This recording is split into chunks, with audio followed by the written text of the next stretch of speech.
All right, guys, welcome to the channel. So today I'm going to be talking about 5 things every trader needs to know. Okay, 5 things every trader, every new or intermediary trader needs to know about these 5 things. So number one today is leverage. Okay, so what is leverage? All right, let us go into the slide real fast. All right.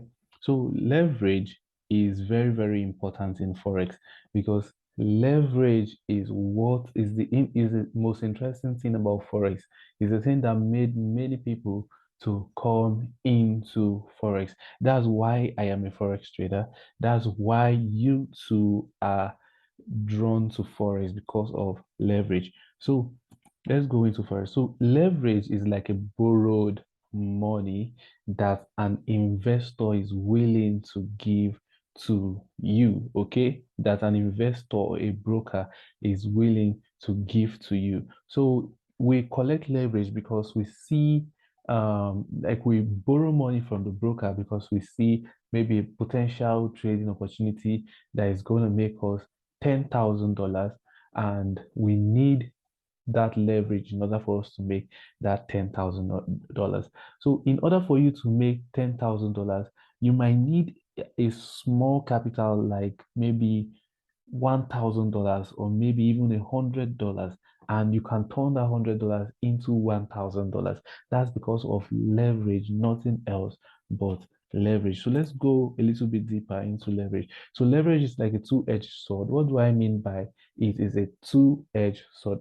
It's a two-edged sword because as I spoke about it give changing your $1,000 into 10,000 as leverage is possible. It's possible for leverage to change your $1,000 into $10,000. At the same time, it is also possible for leverage to to wipe out your $1,000. Okay, so let us see how leverage is calculated. So leverage is calculated as like a 1:1. That's how leverage is calculated. A 1:1 is no leverage at all because with your invested capital of 1,000, you are still required to have a margin of 1,000, which is your entire account, in order for you to have a purchasing power of 1,000, which is very, very poor. Okay. And this is a 2-to-1 leverage with your capital of $1,000.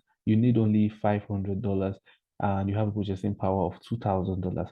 Okay. So let's go to the juicy one, which is the 100, um, the 200 and the 500. So in the 100 here, you need just 1,000, with a $1,000 invested, you can make 10, you just need only a required margin of $10 and you have a purchasing power of $100 and so goes on. The higher the leverage, the lower the margin you need and the higher the purchasing power. Okay, so this is how leverage is. Okay, so I don't want to go into this table because this table is almost the same as that other table where you can study it yourself. Okay, here we have the lot size. Okay, we have the nano lot size, micro lot size, mini lot size, and the standard lot size. So with a leverage of 200:1, you only 5% of your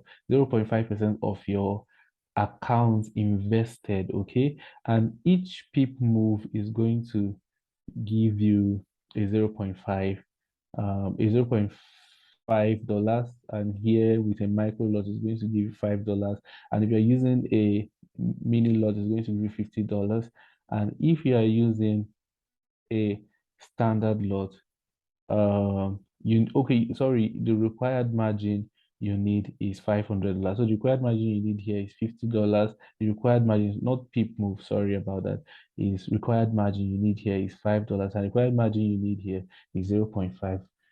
So as you see, the higher the leverage, the lower the margin you need for each lot sizes. Okay, so let's go to the next one. We have the next thing you need to know. So we've talked about the first one, which is leverage. Okay. Then now we've talked about We are talking about the second one, which is margin. So every trader needs to know about margin. Is important, but not as important as leverage. Okay. So margin is the money that you give to the trader and to the broker from your capital in order to access the borrowed money, which is the leverage. Okay. So margin is the amount of money needed as a good faith deposit to open a position with your broker.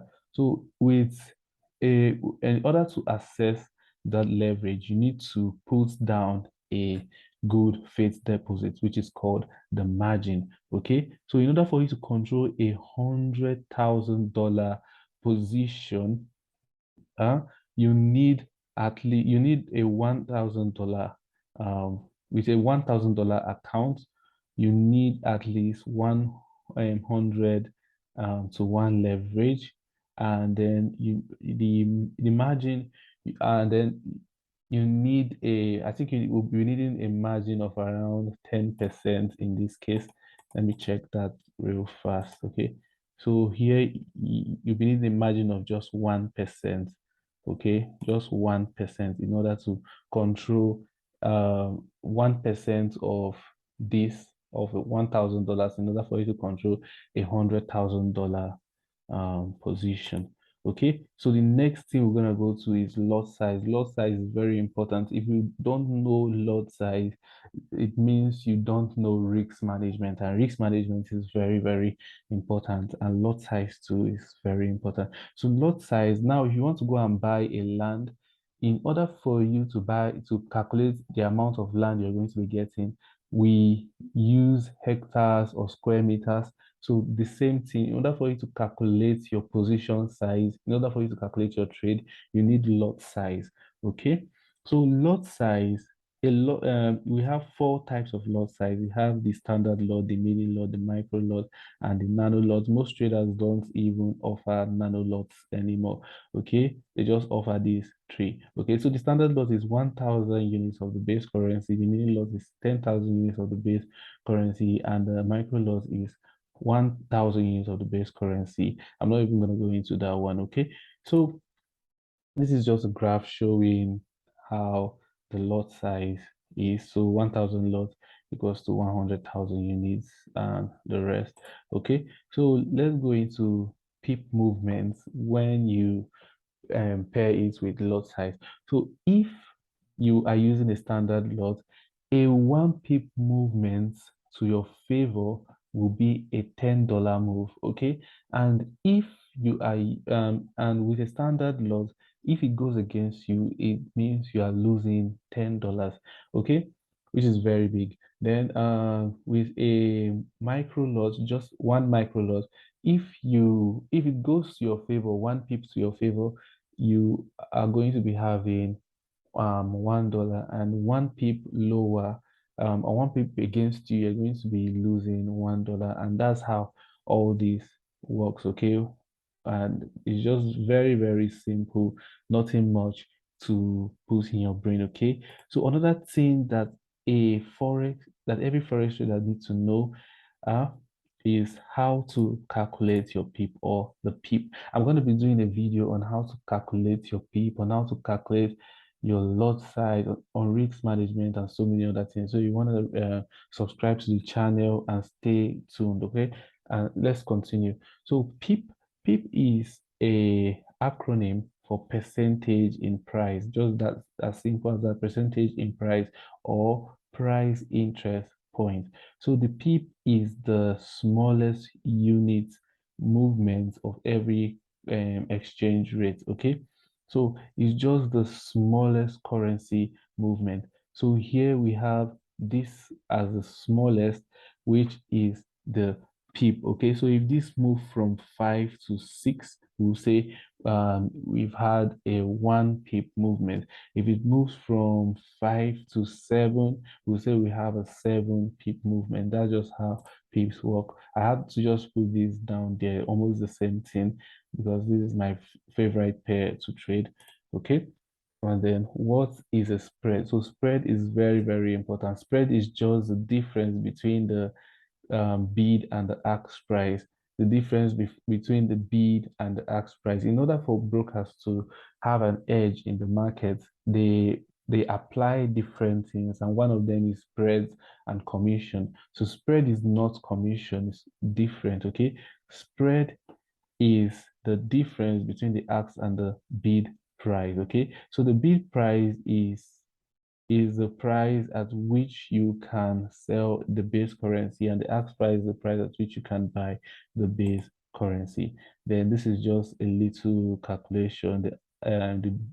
The base currency and the counter currency, which is also known as the quoted currency. Okay, so this is the bid price and this is the ask price. If you minus the ask price from the bid price, which is this, you subtract the both of them, then you get the pip, which is 2 pips, and that's the spread. The spread is the 2 pip difference. Okay, so now, in order for you to sound like a professional trader, I have come up with this game because we have just come to the last part of the beginners forex course. Okay, so this is the last part. From now on, whatever we're going to be doing is advanced slash intermediary slash advanced. So you want to still stay to the end of the course, okay? But this is the end of the beginners section of the course. All right. So if you want to sound professional, you have to call these pairs this way. People don't do that anymore, but you can go through them and call them Euro Fiber. Nobody does that. I haven't heard anybody call Euro Fiber in my life. And USD, you can call it Greenback or BOP. Or then New Zealand, you can call it Kiwi. I've heard that before. Then GBP, you can call that Cable. I've heard that. Swiss franc, you can call that Swift. Japanese yen, you can call that Yen or JPY. Then Aussie dollar, you can call that Aussie, and Canadian dollar, you can call that Luni or Tuni. All right, so that's the end of the video. Make sure you like, subscribe. Please subscribe in order to help the channel grow. All right, so see you guys in the next video. Bye.